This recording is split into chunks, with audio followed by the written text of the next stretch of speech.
Brothers and sisters, the Prophet ﷺ said in an authentic hadith, وَأَحَقُّ مَا أُكْرِمَ عَلَيْهِ الرَّجُلُ إِبْنَتُهُ أَوْ أُخْتُهُ, that one of the worthiest reasons for which a man should be honored and respected is his daughter or his sister, meaning the fact that he trusted you and let you marry her. It's as if he's saying, sallallahu alayhi wasallam, that no matter what happens after this moment, whether you wind up liking him or not, you still have to honor him.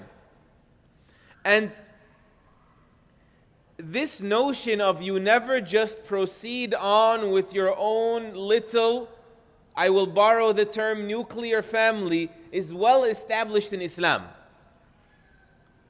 You know, if this is the case that even with marital bonds, relationships are built that must be honored, then you can imagine, and you would be correct, that it is even more the case with blood bonds, blood relations.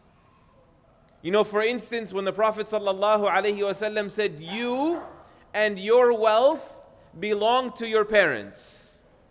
Of course, there is a legal nuance there. Within reasonability, there are caveats like everything else, but it has to mean something. It does mean something at the end of the day. And it is perfectly fair, you know, because they will take from your wealth in certain cases, and if they pass away, you're more entitled to anyone, to their estate, their inheritance. So it is a two-way street. And also, if you have your own children one day, then the favor is returned. And so there's this constant bond, an ongoing dependency and benefit that is happening through family relations in Islam. Or even you think of the notion of charity begins at home. Very Islamic concept. Islam says your charity, your generosity, you are to prioritize those closest to you in terms of kin before anyone else. Allah Azza wa Jal said in the Quran, وَالْأَقْرَبُونَ أَوْلَى بِالْمَعْرُوفِ, and that those nearest to you are the most deserving of your kindness and your generosity. And you know, you just even think of the plethora, the abundance of ayat, verses and ahadith on the subject, the genre of rahim, of womb relations. You know, I'll mention to you just one, and it's enough by itself. Wherein Allah subhanahu wa ta'ala says, أَنَا الرَّحْمَنِ, I am Ar-Rahman, the most merciful. خَلَقْتُ الرَّحِمِ, I created the womb. وَشَقَقْتُ لَهَا اسْمًا مِنْ اسْمِي, and I extracted for it a name from my own name.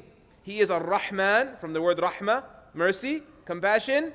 And He called the womb, where the baby is formed, the Rahim, because it is the home of compassion, right?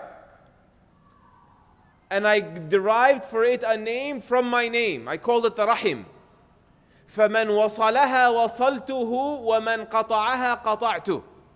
So whomever keeps ties, meaning with the relations that are based on the womb, blood ties, I will connect him, meaning to my mercy. And whomever severs ties with family, with the womb relations, I will sever him, meaning cut him off from my mercy, access to my mercy. And so there's a lot there. There is a lot there. And this is why we always say we have to be careful. Islam is timeless, and part of Islam being timeless is that it has a built-in flexibility where it leaves room for culture. But Islam does not leave the room altogether for culture. There is a basis, there is a foundational framework, family included. There is a family framework that Islam guides us to and calls us to uphold. And you know, the reason why this is so important to reiterate is because we live in a world that proposes that there's a model for family that has always been and will always be, and there's no other way to imagine family, which is the so-called nuclear family model. The nuclear family is an experiment, okay, that has been going on for about 100 years. And it has fallen on its face. It has threatened and sabotaged and harmed the individual and the family. Like even when people say nuclear family, you know, like the nucleus of something, like its innermost core, they mean like a tighter, smaller version of the family, just like me and my spouse, maybe a few kids, maybe a pet. But they don't actually even see that as one unit. They're just describing like the head count. It's like almost like a logistical arrangement. the people who happen to live under one roof. They don't even see the nuclear family as a sacred union that involves rights and responsibilities towards each other. So you can only imagine, you don't need to actually, how people perceive the extended family. The extended family is like something that only someone mentally challenged would sign up for. Like the extended family is the most ridiculous thing in the world in that case. It's so backwards, it's so outdated. It is nothing but intrusive. It's so restrictive, it's limiting, it's old news. It just gets in the way, it's bothersome. And there is always some truth to every stereotype. So yes, larger families, does that result in interference, like the in-law interference? Yeah, that happens for sure. I'll one-up you. I'll say there's in-law persecution in many homes. Imposing. I always remember Dr. Ali Tantawi, great Syrian scholar, who worked as a judge in Damascus for 50 straight years. And he says, in his 80s, he says this, I have handled 11,000 marital dispute cases in my career. 3 out of every 4 were because of the imposing of the in-laws, the interference of the in-laws on the couple. And so yeah, there definitely is truth to some of the stereotypes. But those truths need to get called out. They need to get washed away. Those toxic elements of the extended family, if you will, need to get rinsed away by the fountain of Islam. But you don't want to, as the world already has, throw out the baby with the bathwater when you're rinsing. You don't want to overlook and overreact, because this idea that a more flexible, extended family model, more flexible than the stereotype, but extended family model, and the benefits we can get from it, and the harms we can avoid by benefiting from it, this should be something very obvious and undeniable to any honest thinker. You just sit there and reflect, you get so many things that you will never get from the nuclear family. I'll mention to you some of the benefits, since we don't see it on the ground as much anymore nowadays. The first of them is the generations get to interact, right? You don't just garage the elder, or have him die dejected and unwanted, unappreciated and neglected. Actually, the elders, the grandparents, they find themselves more spirited, more uplifted, more young, feeling younger because they're interacting with the grandchild, right? And the grandchild, or the nephew, or whatever it's going to be, or the niece, they also feel more seasoned about life. They're sort of interacting with the elder, they're understanding more about life. They're also understanding even death. They're not sanitized from reality. They see how this works. People inching closer to the inevitable departure. That's just one of the benefits. I'm just going to share a quick list with you. I'm not going to share with you studies and statistics. I'm not going to share with you horror stories that I've heard about or have had to deal with myself in my job as a community leader. The generations interact. That's number one. Number two, moral conditioning. How do you sort of accustom someone to a certain set of values, morals? The extended family, a wider family circle, is a golden opportunity to socialize, like effortlessly, just by being around each other. It's not just my parents who are crazy and believe X, Y, and Z. There's so many more people who actually believe this, actually do it this way. So you get to socialize them effortlessly into our values. You get to carefully transmit the faith and wisdom, so many wisdoms, simply by virtue of being around. So that, because you're not going to be able to do it alone. You're not going to be around 24/7, right? And so you're either going to choose who does it and surround yourself with those whom you are pleased with doing it, or you're going to leave it to the peers, or to the gangs, or to the uncontrollable screens, or otherwise, right? But if you choose right, there will be an organic, like a seamless, an effortless flow, vertical flow between the generations of our morals. And this is Quranic. Like, do we not read Yusuf alayhi salam say to the people, وَاتَّبَعْتُ مِلَّةَ آبَائِ, and I am following the tradition of my forefathers. Not blindly, but because it's correct. Following the tradition of my forefathers, Ibrahim and Ishaq and Yaqub, and here I am now, Yusuf. He sees himself a part of something greater and an extension of that. A third benefit is to have backup mentors. You know, disciplinary problems, whether it's crime or like poor academic performance or whatever it's going to be, this is far less frequent, these disciplinary problems, when there's more adults around, simply because they're around. You don't even need to make it a stressful environment with more punishments and simply more supervision. You know the idea of neighborhood watch? There's more people deciding to roam the streets, then they have shifts, less crimes happen. They don't catch more burglars. They prevent them to begin with in a very seamless way, in a very organic way. Even the Arabs of old, they have a famous wisdom wherein they say, "Al-malu sa'ib yu'allim as-sariqa," that loose wealth teaches people to steal. Like if it's sitting there forever, eventually be like, okay, they probably don't want it, or else they would have put it away. If it's just sitting there unsupervised for a long time, it's almost asking me, telling me, you should be taking me. Take me. And so this is more oversight. Also help at home. And this is huge because, you know, there are a lot of parents nowadays in the nuclear family who feel like failures. They feel sort of pathetic. They beat themselves over the fact that they're inadequate. They can't find enough money, or if they can't find enough time to be with the kids, and so they don't know what to do. But when there's more help at home or around the home, for us to sort of prevent or patch up our marital relationship and go out a little bit, right? Or to be around with the kids and allow me just to de-stress a little bit before the stress tears apart my marriage and by consequence the kids, and so on and so forth. That help at home prevents the overload, prevents the overwhelming feeling, and it's extremely helpful. Helps people pursue their jobs, pursue their careers, pursue their marital relationships, and so on and so forth. Help at home. Another benefit, this is the last one I'll mention, is simply emotional support. You know, there's more people you're connected with that you can share in their happiness. You know, like if it's just you, 2-3 things make you happy. But if it's 10 of us, each of us has 2-3 things that make us happy, right? It's a multiplied force, right? So I'll be happy now for their happiness. They graduated, so I'm happy for them, right? It's more opportunities to have collective happiness, to like share in each other's joy. And of course, the other side as well, to share in each other's pain. When there's grief, when there's death, when there's sickness, when there's a struggle to get married, right? Or there's a struggle with fertility. Someone can't have children. When the family is around, your children are my children in a sense, right? You know, our mother Aisha, perfect example, radiyallahu anha. Her nickname, everyone would know her as Abdullah, the father of Abdullah. She didn't have any children. Why was she called the father of Abdullah? Because of her nephew. Her sister Asma had a child named Abdullah ibn Zubayr. And so, my kids are your kids. So to console her, allow her to feel a semblance of motherhood, she was called the mother. Almost like the second mother of Abdullah, meaning ibn Zubayr radiallahu anhu.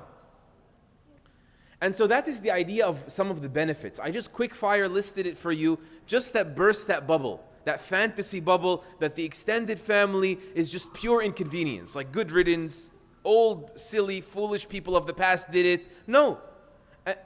The extended family, and I don't mean residentially, we don't have to all go back to the olden times in the villages, but functionally extended, meaning there's some sort of functional relationship. It serves the function of complementing, not replacing, complementing the nuclear family, completing it. And that is true, and that is Islamic. You know, in Islam, for instance, the grandparents don't have the right to make decisions about their grandchild. They had their chance with you, if you're the parent, and now with all due respect, Allah's going to ask me about them, so I'm going to have to make this decision, right? They support, but they don't like superimpose or supersede or overhaul or no. I'll give you another example. You are obligated to take care of your parents. Let's say you're an adult and you have an aging or a needy parent. It's your obligation. It is not your spouse's obligation, right? It would be great of them and a great deed of virtue to do it, but it's not their obligation, it's yours. So there is a framework, there is a balance, and it is a beautiful balance if we are to reacquaint ourselves with it. أقول قولي هذا واستغفر الله العظيم لي ولكم.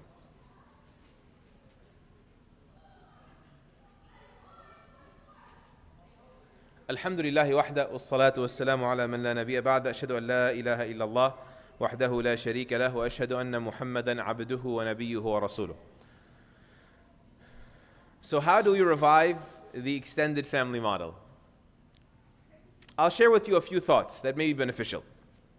But in simplest terms, we must change the way we think about it and the way we speak about it.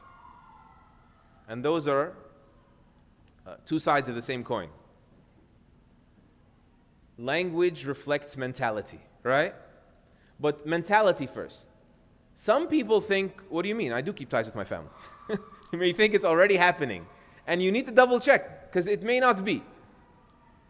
And let me say also that you keeping ties with some of your family selectively, those of them that you happen to like, doesn't count. Because the Prophet ﷺ said, لَيْسَ الْوَاصِلُ بِالْمُكَافِئِ وَلَكِنَّ الْوَاصِلَ مَنْ إِذَا قُطِعَ رَحِمُهُ وَصَلَهَا. That the one who keeps ties with family is not the one who reciprocates, like tit for tat. You came to my wing of the family's wedding, so I'm going to come to yours, right? You gifted me, so I'll gift you, right? It's not the one who reciprocates, but the one who in Allah's eyes is written as someone who keeps ties with the family is the one whom, when the bonds are broken, He restores them. They're drifting away and you're getting closer. They're drifting away and you're getting closer. So this is the first thing. You keep ties with those Allah expects you to keep ties with. The closer, the more right they have. The second challenge that we may have that we want to work through is this notion that it's intrusive. And I said that sometimes it is intrusive. Sometimes it's a little bit inconvenient. If that exceeds bounds, you have the right to say no. Allah gave you certain rights. Communicate those rights. Create boundaries to protect your rights, but politely request that those boundaries be respected. Be assertive but polite. And immediately or shortly after you set that boundary or you remind of that boundary, make it very clear to them that I still want to have a relationship with you, even if these boundaries are there. The third thing is some people think it's too costly. Too costly to maintain relationships. And this one, to be honest, is purely from shaitan. It will never diminish your rizq, your wealth. It actually will certainly expand it to keep ties with your family. The Prophet ﷺ said, "Man sarrahu an yubsata lahu fi rizqih wa yunsa lahu fi athalihi falyasir rahimah." Whomever of you would be pleased to find their rizq, their provisions, their sustenance, wealth being obviously an obvious part of that. Whoever would like to see their rizq expanded and their lifespan extended, then let them keep ties with their family. It's one of the best money makers you can find, to spend on family. The last thing is, some people say, I wish I could, but there's like a distance. Like they live far away now, or it's been a while. And we have to really question ourselves on this one. Because we are also the people that say the world has become a single global village. So we cannot, out of both sides of our mouth, say it is a global village and we're no longer living together in the village. That doesn't work. Technology has connected us all. We can call and have our children around once a week to our parents that are in another place, or the parents and their siblings, like the aunts, right? Or the grandparents, the most immediate of kin. And then if there is sort of a condolence to be made, or it is a Eid or a wedding time, to make a special call, right? Ad hoc, as needed. It's not difficult. It's not difficult to drop ship a gift to another part of the world in a few short hours. And it doesn't have to cost much. It's the thought that counts, right? It's not difficult for us to just be a little bit more intentional about the vacations we take on the front or back end, or the location we choose will also allow us to keep ties with our family and see them for a day or two or part thereof. And that last thing I will say about distance, and I'm done, is that we do need in-person, physical relationships. If we can't have them with our blood, then we should recreate some of the village vibe through community. And do you know how to do that, brothers and sisters? The secret ingredient to this is to create a dependency of sorts on each other. Like everyone is satisfied with the parasocial relationship, the social media relationship. But you know what that can never offer? Those friends, they're not deep. It's very wide, the social circle, 1,000 miles wide, only an inch deep. They can't show up when your car breaks down and help you with your tire. They will not visit you when you're sick, right? They will not congratulate you when your family members having a good occasion, came out of the hospital, or whatever else it will be. They will not cook for you when sort of they can't watch your kids for you, and so on and so forth. So for there to be some interdependency, this is the glue that brings people together as if they are family. Perhaps this is of the greatest wisdoms why Allah in origin created us within families, to lean on each other.